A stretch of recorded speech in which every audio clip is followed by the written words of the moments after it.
Hey everybody, welcome. It's week 8 in ENC1102, and I apologize. I've got a couple of things that I know I'm behind on. I'm aware of it. I'm working on it. Things have just been a little bit crazy. Uh, but I do want to talk about where we are, where we're going. We are halfway through the semester, and then next week is spring break.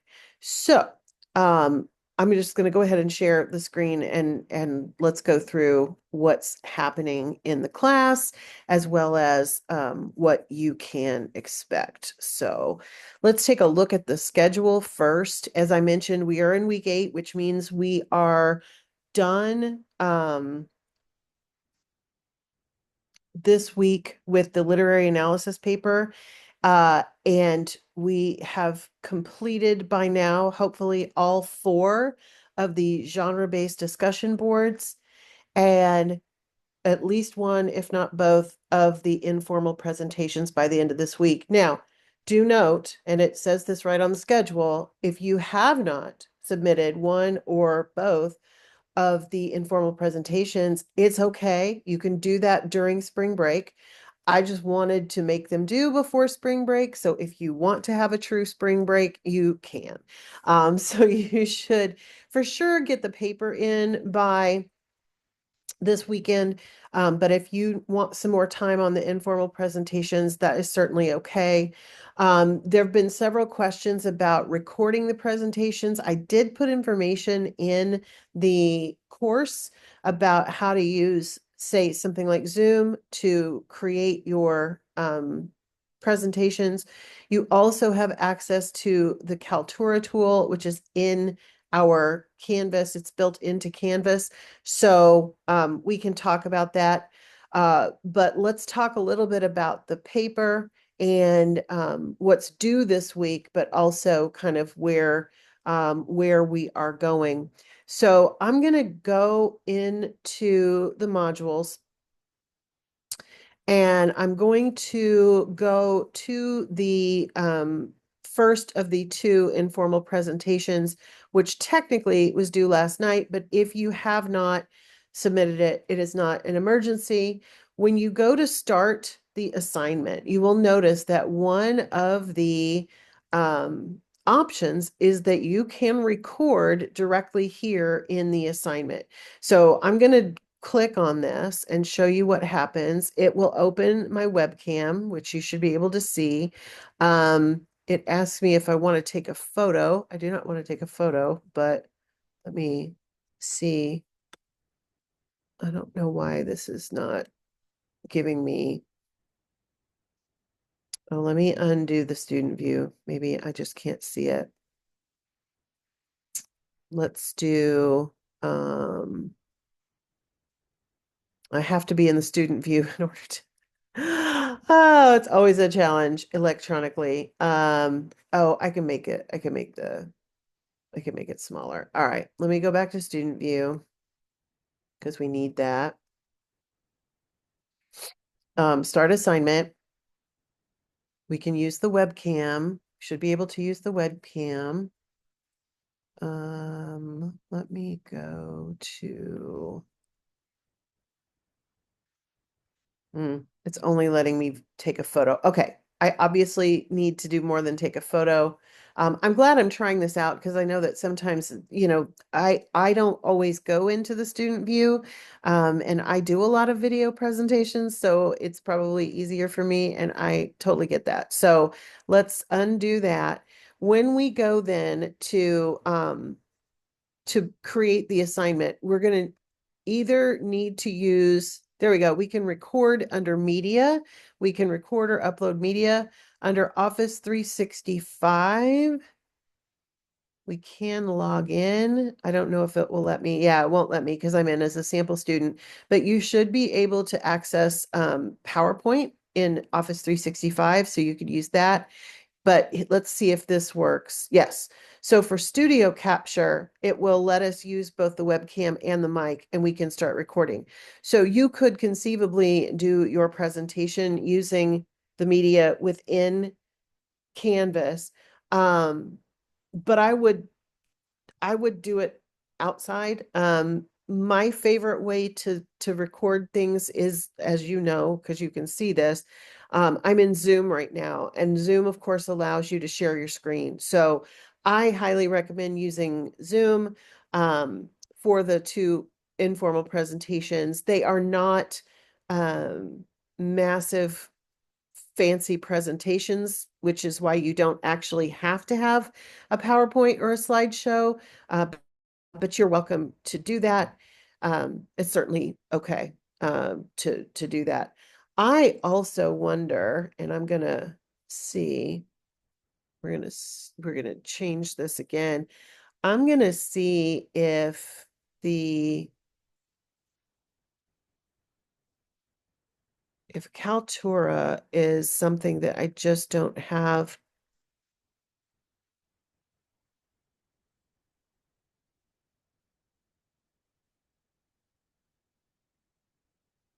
turned on. I'm gonna click on Media Gallery because that is the Kaltura, that's what it's called. I'm gonna enable that and we're gonna go back. I have to save. I'm gonna go home, turn on the student view. Sorry to experiment in front of you, but in some ways I like doing things like this because it shows you how to troubleshoot, um, which is potentially important. All right, so in the media gallery, I think this is where you would be able to create your own Kalturas. Yes, Kaltura is requesting access to your account. Um, Yes. Okay. So you can, now that that is activated, you should be able to create directly in Kaltura as well under Media Gallery. But most of you have probably already at least done one of them using the tools that I had already shown you. So, but feel free to experiment with it. Um, and then you would save it on your computer or save it in your media gallery and then upload it into the assignment. So we'll see. We'll see how this goes. This is the first time I've done the informal presentations in 1102. So it's a bit of an experiment for all of us, which is why low pressure. Okay. If it's not done yet, you have until the end of spring break. There's no penalty. Everything is cool. All right. So let's go to the modules and take a look at the paper assignment. So this week, the big assignment is the literary analysis paper, which is the main assignment for this unit that we've been doing involving short fiction, poetry, drama, and creative nonfiction. So far, you have written a discussion board about one of each of those items, or are writing discussion boards on one of each of those items. And you have done presentations on two things from two different genres. So the literary analysis paper, which is your kind of big assessment paper in 1102, is a literary analysis of one of the readings. So it does need to be on something that we have read for the class, and it does need to be something that you can research. So there's tons of stuff in the collection that you can write about. So for the literary analysis paper, you are going to literally write a research paper about one of those readings from that second module. So short stories, short fiction, I mean, short dramas. Uh, we have poetry and we have creative nonfiction. So you're welcome to do any of those. It does need to be a 3+ page paper, not including the works cited page. It should be an MLA format. It should have all the formatting and documentation uses MLA. You will for sure have the primary source on your works cited list, along with at least 3 to 4 other sources. The bulk of your research should be coming from the library. Now, I want to say something about research and documentation. Most of you have gotten back the feedback and the grade on the research review essay. If you have not, and there are a few that are still outstanding, if you have not, I do not really expect you to turn in this paper until you have my feedback on that previous paper, because most of the feedback focuses on research and documentation. Now, most of you did APA style papers for that first paper. So if you had the documentation incorrect on that one and I gave you feedback on it, it still may not help you get the documentation correct on this one, because you are for sure using MLA style on this particular paper. But again, I would want you to have the feedback and the grade on that previous paper before you finalize this one. Now, if you've already turned this in, or if you are turning this in, that's certainly fine. If something in my feedback, for those of you who haven't gotten it yet, if something in my feedback sparks something in you that you need to revise that paper, there is no limit to how many times you can turn that paper in, and I will grade the newest one. Okay. You can be sure that I wouldn't be starting on them until at least the middle of next week, and probably later than that. So again, if you've already got the feedback on the previous paper, you should know how you did in terms of format and documentation and following those rules. Even if it was APA rules, you want to now follow the MLA rules. But if you did a great job on following the rules for the first one, then I have every faith that you can follow the rules for the second one. But if you need help with it, please let me know. Okay. So there's me, there's the library, and there's the writing center that you can go to for help with research and documentation. The library specifically to help you find additional sources besides the work in question. And then, of course, the Writing Center for additional help with polishing the paper. I would wait until you have a pretty decent draft before using the Writing Center, but librarians can help you really any stage of the way. But just as a quick demonstration of research, I'm gonna open another and I'm going to open the library.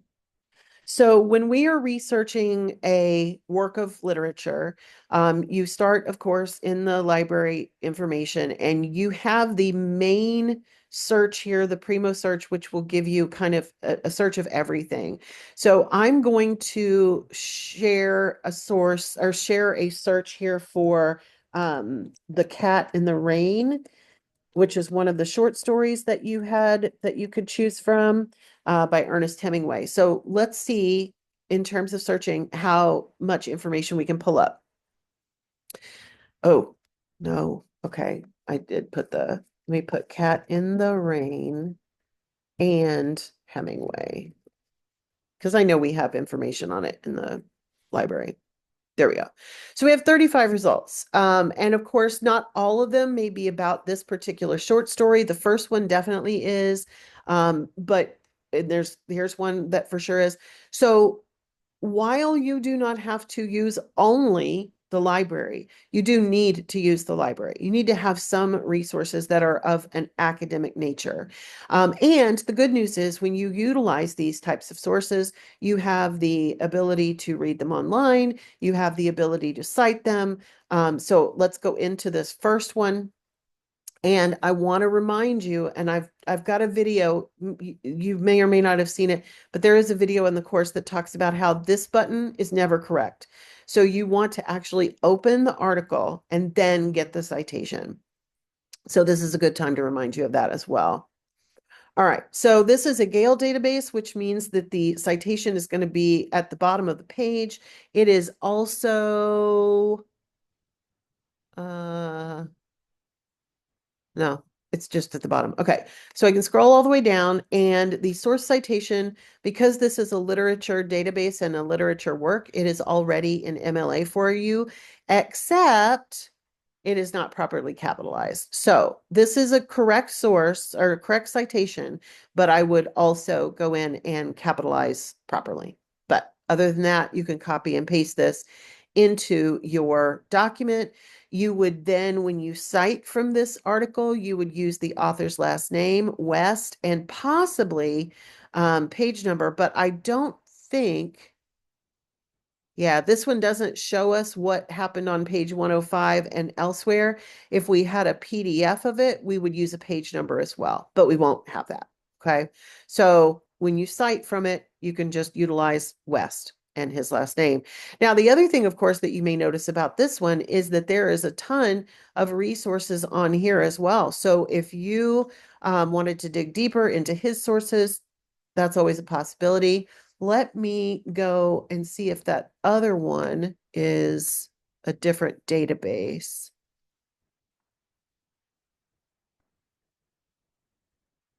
No, that's in Gale as well. Let me see if I can find one that is in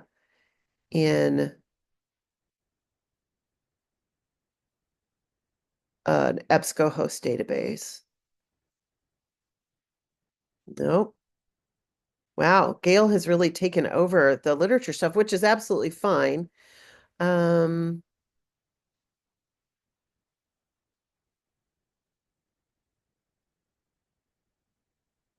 I just wanted to show you one in the other major. No, okay. EBSCOhost looks different. Maybe one of these is. Yeah, there we go. Okay, so this is from the EBSCO ebooks collection. We're going to click on the link there. And because it is an ebook, it is going to, for sure, have the page numbers in it. So when we cite from this one, we will be able to include not only the author, but the page number. Now, for this particular source, in order to access it, the citation button is right here. We would need to change this to MLA. Here is our citation. This is a correct citation. So that is good. When you want to read it, you can read the PDF full text by clicking on that. You can also download it. You'll notice that, again, we are seeing it in the book form. So if I'm citing something, I can use the actual page number. If I wanted to quote this sentence here, for example, I know that this is on page X because this is part of the introduction. But anyway, so you can cite that. It will have an author and a page number, and you do need to go into where it says citation in order to find it on the EBSCO databases. So quick lesson on that, but hopefully that helps. Really, this week, just concentrate on finishing that paper. Again, if you don't want to submit it and you haven't gotten the grade on the previous one yet, you can wait or you can turn it in and then do some revision to it. Either way is fine with me. But feel free to reach out if you have any questions about it. And I will chat with you again after spring break if I don't talk to you individually before then.